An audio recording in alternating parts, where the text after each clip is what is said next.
and put plans in place. You cannot go and target, go to a specific target without identifying what risk. There could be a river that takes you there. So you must know how to cross that river. There could be dogs in there. You must know how to neutralize those dogs before you get to your target inside. When you go to a building, you might find a building, there are a lot of, you're looking for drugs inside. There are a lot of pipes in around that building. You don't secure those pipes. They're going to flush everything down the pipe. By the time you get in the building, you get nothing. Those are the risks that you have to put in place, the risk management to put in place. We are coming from the old days. I'm not saying that we must copy what is there in the old days, but before the SAPS became a service, it was a force. It was SAP without an S. But the SAP was a government entity that was assisted by the Homeland Security. So we had different policing agencies in the country that were running. All these police agencies merged in 1995, and they formed this, what we are referred to now as South African Police Service. And in merging all this fragmentation that was there on Homeland, which was allowing some control to some degree to be managed at different areas, be it Northwest, be it Limpopo, be it Eastern Cape, KZN, and so forth. There was some level of control over the law enforcement in those regions. When we merged in 1995, we got rid of that. We put everything together, and then we changed the constitution. We said one cabinet member is the boss, and one man or woman as a national commission is a boss. And we ended it there. Then we'll say that the provincial commission will be appointed by this one person in charge. So we've put so much powers over one person. The National Commission of the Police has got so much powers in the country. So much powers. That's why there was a plan of removing the National Commissioner now, so they put someone else. Because the person has so much powers, he can launch any case against anyone if he wants to. So to mitigate that, Honorable Chair and Honorable Members, we really might need to revisit that section of the Constitution and ask ourselves the question.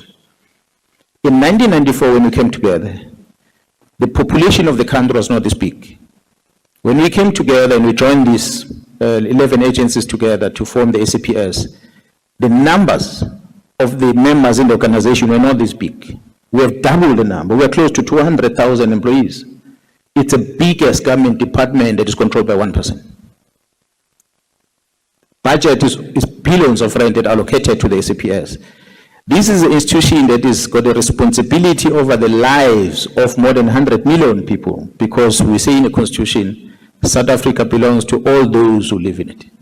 So you count the 68 million South Africans, you count the foreign nationals that are here legally, and those that are illegally in the country. It belongs to all of them. The police must provide safety on them. So when you look at this, it's a responsibility given to one individual. And one way or another, there's going to be cracks. The controls are not going to be intact. A national commissioner comes up almost every 5 years. He arrives in, he comes up with a different strategy, he changes the structure. And the structure gets implemented halfway in his contract. And just before you acclimatize to the new structure, his contract ends, another one comes in. And they start afresh, a restructuring. We've been restructuring, Honorable Chair and members, ever since I could remember. Because there's a new boss, new sheriff in town, he changes the structure, a new sheriff in town changes the structure. So we might want to really look at that section of the Constitution that says we are centralized at the national office to figure out, taking examples from first world countries, how can we come up with a model that is going to allow the national, call it federal if you will, but the national priority crimes or national capacity that is going to have a footprint across the country to deal with specific crimes. And then you allow the provinces to some degree to prosecute certain, investigate and finalize certain cases within their level. And then don't hold the National Commission to be worried about the prosecution of an assault case that happened here at Gugulethu. Because the National Commission must account for this assault at Gugulethu from Pretoria. But you have a provincial commissioner that can take responsibility for that. And the provincial government that is voted by the people in this province that must account on the policing. So you find this gray area. That's why you're going to notice, honorable members, every time we release crime stats, some provinces have their own crime stats release, others don't. Because there's no standard set. The other provinces feel that they must take responsibility for policing. The others say policing is a national responsibility, it's not ours. And yet the crime happens in those communities. So it is just my small recommendation. I'm not a member of parliament. I don't have authority over amending the constitution. I felt that maybe I must put this recommendation, controversial or however we can call it, but we were there before. We had Homeland Security, and we won't be the first one in the world to try and decentralize somehow. There are many institutions in different countries that are operating like that. But that is only informed by the risk management because of what I've seen, what's happening. Thank you so much.